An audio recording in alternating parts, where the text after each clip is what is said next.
Hello and welcome. I am Promise Okoy. This is Community Update. As the world continues to witness unimaginable bombardment, loss of lives and properties in the ongoing war between Russia and Ukraine, right at the middle of Eastern Europe, duly described as totally unnecessary, and there is anxiety, fear among African immigrant community around the world, as they are subjected to all forms of racial abuse, at the borders of Ukraine and their neighboring countries. So joining us to discuss the impact of this war on African immigrants is Oluwasegun Michael. He is a victim of the war in Ukraine and he joins us live from Eastern Europe. Hi, Segun. Hi, good evening. Thank you for having me, Promise, and it's a pleasure. Yeah, I should be thanking you more for accepting our invitation to come on set and talk to our people and to educate them about what's really going on in your region. And I hope you're staying safe right now. Yeah, well, for now, we're safe. I'm presently in Slovakia, one of the countries that shares a border with Ukraine. A lot of people don't understand that excluding Russia, Ukraine happens to be the biggest country in Europe, not just in Eastern Europe, but in the whole of Europe. And so Ukraine shares border with countries like Hungary, with Poland, with Slovakia, with Romania. Oh, that's beautiful. I was coming to that, but before we delve into the main discussion tonight, can you tell us a little bit about yourself and where you are at now? Okay, my name, just like you said, my name is Oluwasegun Godfrey. I'm a second year master's student in Kyiv National University, also known as Taras Shevchenko National University, studying sociology. My focus is on gender studies, actually. And I'm in my second year, and this is my last semester. And you can imagine, I'm in my last semester writing my thesis, and then the war broke out. I'm so sorry to hear that. I can imagine what distortion that would have caused to you and your learning. But now to where you are, which is Ukraine. What exactly is it like? Why did you choose to go into Ukraine, and how have you come to living in such a place? Thank you so much. One of the things, when you come to Ukraine, you find a lot of Nigerians in Ukraine. Ukraine happens to have one of the flexible, or if I may say, one of the cheapest tuition in terms of education. Tuition fee is cheap. And so a lot of people come to Ukraine. Like now, I'm a master's student in Ukraine, and for academic year, my tuition fee is just $2,500. Now, that's not just that. Ukraine has this flexibility whereby you can have a contract with the school that I want to pay my school fees monthly, and the school agrees. Or you could talk to them, I can pay my school fees probably every semester. The school agrees. So this is one of the major reasons why you see a lot of people coming to Ukraine to study. Ukraine, in terms of medicine, when you come to Ukraine, you find a lot of Africans, even in Asian countries, they come here to study medicine. And prior to the dissolvement of the Soviet Union, Ukraine used to be about 20 years ahead of America in terms of medicine. But after the Soviet Union was separated, right now, even in terms of medicine, Ukraine is still competing with America. So yeah. It's one of the places a lot of people come to study medicine, not just Nigerians, not just Africa, but everywhere. You find people from United States, people from United Kingdom come to Ukraine to study. And when you ask them, they tell you it's because it's cheap. Right. Thank you for giving me that background. But so, since the start of the war in Ukraine, the build up to what we now see as a full-blown war, so much has been said about the negative treatment that African immigrants have suffered in the hands of the Ukrainian authorities and as well as their neighbors across the border. Some say Africans have been left out while the authorities give priority to whites trying to escape. Can you confirm this claim? Yeah, first, let me first say this, that a lot of us know that countries like Ukraine or Russia or these countries have in the past they used to have this racist this attitude against blacks. Now it's fading because of the new generation that are coming in, that are growing up, the new guys, the younger generation in Ukraine. Right. But the older ones is still there. You still find it in the midst of the older ones, but not all. But let's talk about the war. This is a war, you know. We kept hearing the news. Oh, it's going to happen tomorrow. It's not going to happen tomorrow. Nobody knew when it was going to happen. And then we woke up one morning, and then we had bomb blasts in Kyiv, in Kharkov, in Ivano-Fransky, in Odessa. 5 major cities in Ukraine, and you should expect panic. Now, everybody at that time who are children wanted to leave the country. The blacks also wanted to leave the country because parents were calling. And then we got to the train station where I won't say the Ukrainian authorities, but the officials who were in charge of the official, the personnel, the police, and the security were securing we call it Vokzal, the train station. And these people were trying to manage the crowd. At first, for each train that comes, this train don't come. They have time that they come. Okay. So at first, the first train that came, a lot of blacks entered that. I can attest to that. A lot of blacks entered that. Blacks went in. Then the second train that came, they were actually saying, let's mother and child go in. Okay. Let mother and child go in. But then we realized that after we allowed the mother and child to go in, then they were just picking. The same officials we pick, and they were spotting the white in our midst, like, oh, you okay, come in. And then they were also, and then the white ladies would be like, oh, this is my boyfriend. Oh, I cannot go with my boyfriend. So that's where we got it. We lost it, and I lost my temper because I was telling them that if you could allow your female to go in to the train, then allow our own female to go into the train. We are male. We the guys, we can maneuver our ways, but let our females go into the train. And then in the process, one of them slapped me, and we got to that point that he had to bring out his gun that he was going to shoot me. Oh. And I told him, you can shoot me. But all I know is that our own female will also enter the train. And that was where we had to stand our ground, and we made sure that our females were able to enter. We, the guys, can then take care of ourselves. I can understand or imagine the situation you found yourself there, but in some other areas, actually, there are reports that, that has raised a lot of questions that Europe is having that double standard kind of approach towards refugees. Did you in any way experience that other than the one that at the station that you were slapped? Is there any other experience of that nature? Yeah, even at the train station, after we took in a lot of ladies into that train. We were there till night. Myself and some of my friends, we were contemplating if we should go by road or if we should still wait for the train. In fact, drivers became, they became something else overnight. Imagine you charging from Kyiv to Lviv, you are charging as high as $1,200. Oh. And we were like, for what? For 4 people, that's $300 per person. Lviv, that I can go with, maybe with $1,000, 1,000 Ukrainian money, that is not even up to It's not even up to $10. It became that bad.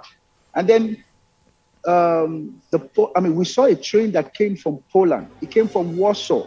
It says Kyiv to Warsaw. And the blacks entered. You will not believe it. These people went into the train and they chased out all the blacks that entered into that train. I have a video for that because I recorded it and because I was angry about the situation. And then they said it's just for Ukrainians alone. Just Ukrainians alone. Every black that entered the train was asked to come down. It's going to Warsaw. And this particular train is going to Warsaw. And every black that entered, they walk them down. There's nothing we can do. In fact, in the process of recording it, one of the police officials came and wanted to take my phone from me. And I told him, why would you take my phone? The Ukrainians, look at them. They are also recording the situation. So if they can record the situation, why can't I record the situation? So it became that bad. Wow. Okay. So, but a lot of people would judge this as a war situation. But so let me ask this question. Is this a typical way of, a black person in Ukraine? Is this what you find yourself, treated in Ukraine on a typical day, or you would think it's just the war that has instigated this? For me, Ukrainians are wonderful people. That's the truth.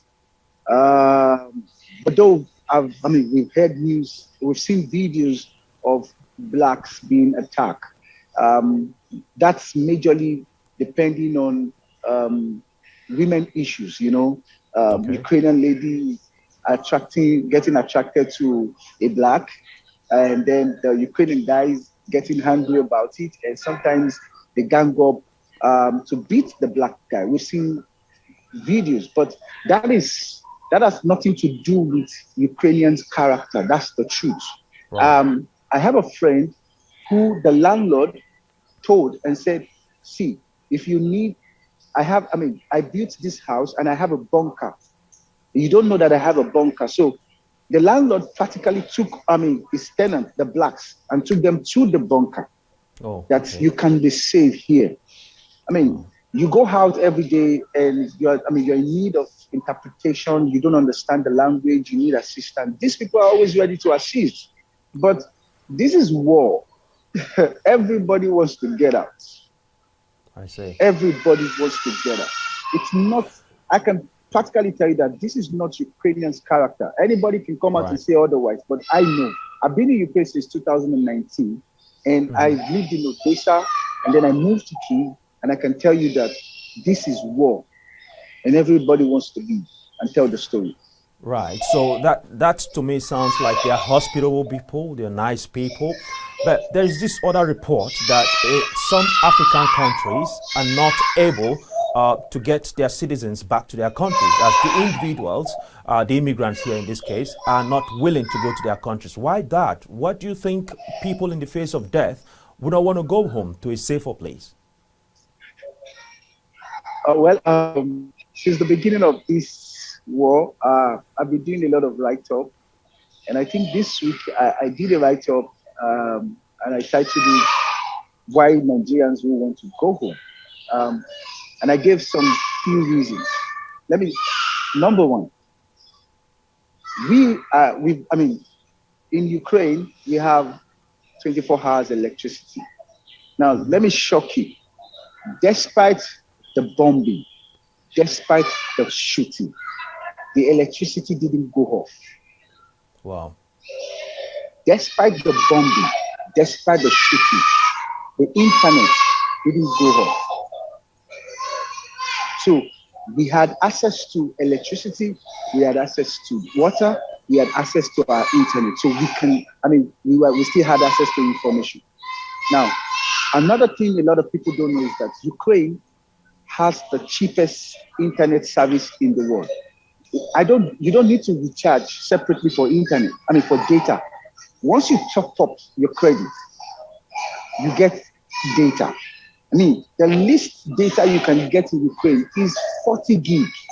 It's unlimited. In each apartment in Ukraine, they have Wi-Fi, and it's as cheap as 75 gravy. Now, 75 gravy, you could multiply it by 15. That's 15 naira in Nigeria, because one gravy is 15 naira. So if you multiply 75 by 15, do you know how much it is in naira? Now, 75 gravy is not even up to, let's say, $3. Wow. That's what you get in your apartment. You pay that in your apartment. And then you have access to it, Wi-Fi. Now, you are asking people to go back to their country. I've been in Ukraine since 2019, like I said, and I've had this beautiful access to internet, access to light, 24 hours electricity, access to water, access to good road network. Wow. Like transportation in Ukraine is cheap. It's just 8 gravy. The highest is 10 gravy. 10 gravy. And then you can go anywhere. You can connect metro from one place to another. You have the if you don't want to use the metro, there are buses, different types of buses. There's something we call the tram. It's in Europe as well. I mean, it's so beautiful. Now you are asking me to come. I want to go to Nigeria right now. I'll be going to Nigeria because I have no choice, and I'm already thinking about it. I have to write my thesis. I need internet. I have to buy data. A friend of mine, is in Nigeria. He went home from Canada for his mother's burial, and he said to me, Shegun, I had to buy 10,000 naira credit, and I told them to transfer the whole of that credit into data for me. 10,000 naira, and still, it's not like the internet as fast. It's still going to be slow. Number 2, access to electricity. We know that when we go back home, we might be at home for days without electricity. We've seen winter. Ukraine is one of the coldest countries in the world. We've seen winter, we've seen summer, we've seen autumn, we've seen spring, and we have enjoyed all of this. Going back is going to be difficult. Very difficult. How do you adjust to those life? I can understand that's a very big question there. But as we wrap up on this conversation, I just want to ask, what do you think is the fate of African immigrants who are trapped in this maze? And as you can see, there's almost no, assurance that they may be able to come in here because the war is not seasoned yet. What do you think is their fate? People like you getting back to Ukraine and continuing with your education. Yeah, the education body of Ukraine, different schools have sent messages to all their students that presently we are on holiday. We're on probably 2 weeks holiday, and that probably from on the 13th of March, classes might resume virtually. That's online. And that's one of the beauty about Ukraine, the education system of Ukraine. They are always kind of prepared. Secondly, one thing that the African immigrants need to understand, in Poland, they were given 15 days to be in Poland. It means that you're just here for 15 days, and after 15 days, you need to leave, go to your country. Number 2, in Romania, they gave some people 5 days, they gave some people some days, I don't know. In Hungary, when immigrants were entering, when Africans were entering there, they were giving them 90 days. And then I heard that 2 Nigerians fought each other, and then they got angry, and then they decided, and they started giving 30 days. But still, there is a clause that you can stay here for 3 months. If the work continues, we will extend your stay.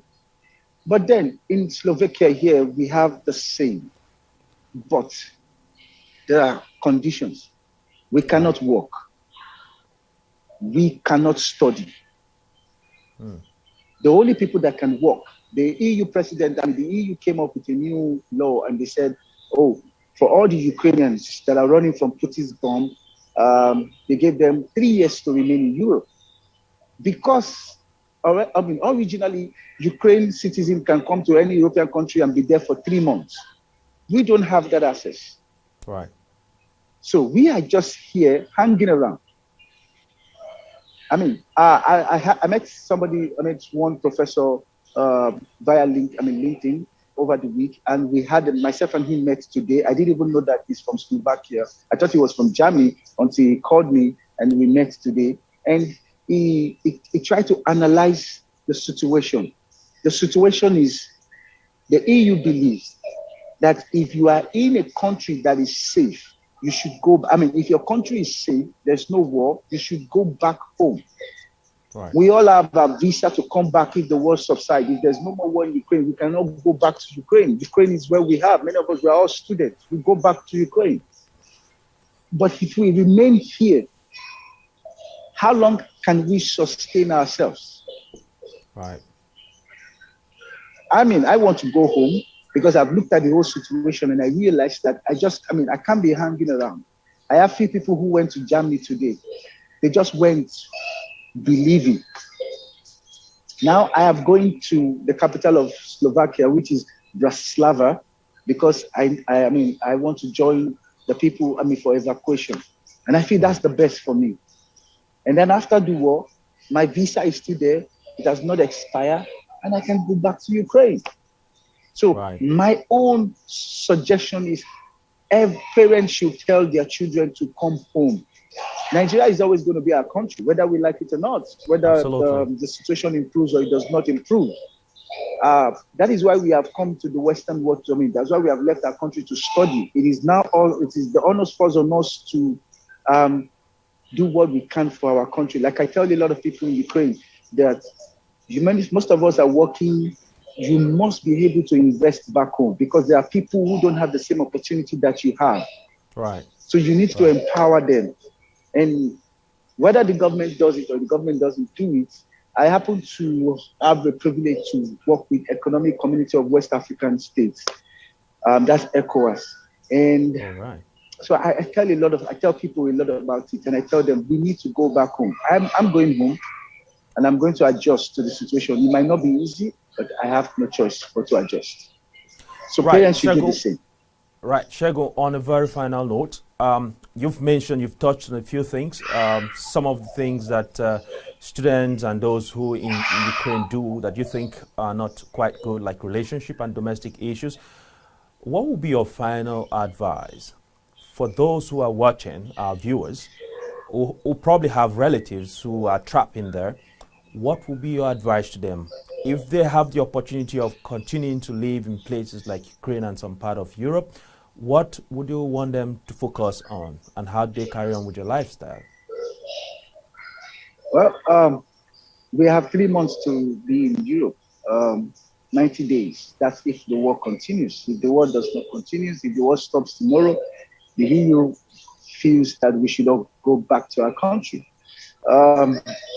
So my suggestion, as long as the war continues, everybody, I don't have contacts in Europe. That's why I'm going back home.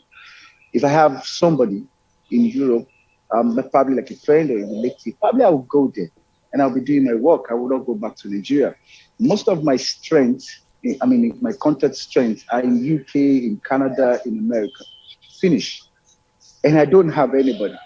But if you have, and you think, okay, they can go somewhere, let them go. I can show you around where we are all sleeping. It's not conducive. Yeah. Not conducive. And how long will they continue to be? Eventually, at the end of it, we will begin to constitute nuisance. And the story will continue and say, oh, Nigerians have come again. Nigerians are doing this. Nigerians are doing that. And I think that's another bad image that's going to spread all over for our country. We're trying to redeem the image. I have just, in the next 1 month, 2 months, I'm going to be glued to the media to hear the kind of image we would have constituted in the whole of Europe. I am scared of it, but parents, relatives, guardians, whatever, please tell your children to come in. It's not safe out here. They're just going to be longing around, doing nothing, but they rather come back home. But if you have any relative anywhere within the country, send them there. Let them be there for 3 months. That That's my sounds take. good. There would have been a better place to leave it at, Segun. Thank you so much for taking the time and speaking to us on Community Update. And we are wishing you a safe trip back home to Nigeria, and hoping that the war in Ukraine will come to an end and people will return to normalcy. Thank you so much again, Segun. Yeah, we want the war to end. We are scared because the news is not good. We are hearing Putin is trying to stretch towards Moldova, stretch towards Latvia, and Moldova shares border with Ukraine. These are countries that are. Moldova cannot stand what Ukraine is going through right now. I mean, in one day they're gonna. I mean, it's gonna finish. I mean, let me say this lastly. For you to know the kind of people Ukraine are, you should see their resilience. You should see the president. You should see the people. You should see grandmother, grandfather, people standing up to fight for their nation. And I think it should be an inspiration for us. And lastly, for a lot of people out there who are encouraging war in Nigeria, probably with the hype up and everything, I told people, if you have never seen it, that's why you can say it. But I've seen it. I've seen the damage.